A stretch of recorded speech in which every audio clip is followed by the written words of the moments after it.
പൗരത്വ നിയമ ഭേദഗതി ലോക്സഭാ തിരഞ്ഞെടുപ്പിന് മുമ്പ് നടപ്പാക്കുമെന്ന് കേന്ദ്ര സർക്കാർ. ഇതിനുള്ള ചട്ടങ്ങൾ വൈകാതെ പ്രസിദ്ധീകരിക്കും. പൗരത്വത്തിന് അപേക്ഷിക്കാൻ ഓൺലൈൻ പോർട്ടൽ നിലവിൽ വരും. ഓൺലൈൻ പോർട്ടൽ വഴി 2014 ഡിസംബർ 31 അതിനു മുൻപോ അഫ്ഗാനിസ്ഥാൻ, ബംഗ്ലാദേശ്, പാകിസ്ഥാൻ എന്നിവിടങ്ങളിൽ നിന്ന് ഇന്ത്യയിലെത്തിയ ഹിന്ദു, ക്രിസ്ത്യൻ, സിഖ്, പാഴ്സി, ജൈൻ, ബുദ്ധിസ്റ്റ് വിഭാഗങ്ങൾക്ക് ഇന്ത്യൻ പൗരത്വത്തിനായി അപേക്ഷിക്കാം. രേഖകൾ കേന്ദ്രം നിയോഗിക്കുന്ന സമിതി തന്നെ പരിശോധിച്ച് പൗരത്വം നൽകുന്നതിൽ തീരുമാനമെടുക്കും. കേരളം, പശ്ചിമ ബംഗാൾ, പഞ്ചാബ്, രാജസ്ഥാൻ, ഛത്തീസ്ഗഡ്, ബീഹാർ സംസ്ഥാനങ്ങൾ പൗരത്വ നിയമ ഭേദഗതിയിൽ നേരത്തെ തന്നെ എതിർപ്പറിയിച്ചിരുന്നു. 2019 ഡിസംബർ 11 പൗരത്വ നിയമ ഭേദഗതി പാർലമെന്റ് പാസാക്കിയത്.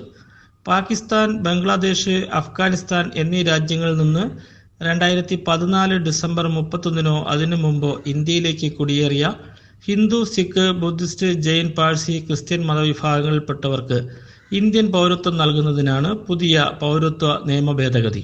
2020 ജനുവരി 10 നിയമം നടപ്പാക്കിക്കൊണ്ടുള്ള വിജ്ഞാപനവും കേന്ദ്ര സർക്കാർ പുറത്തിറക്കിയിരുന്നു.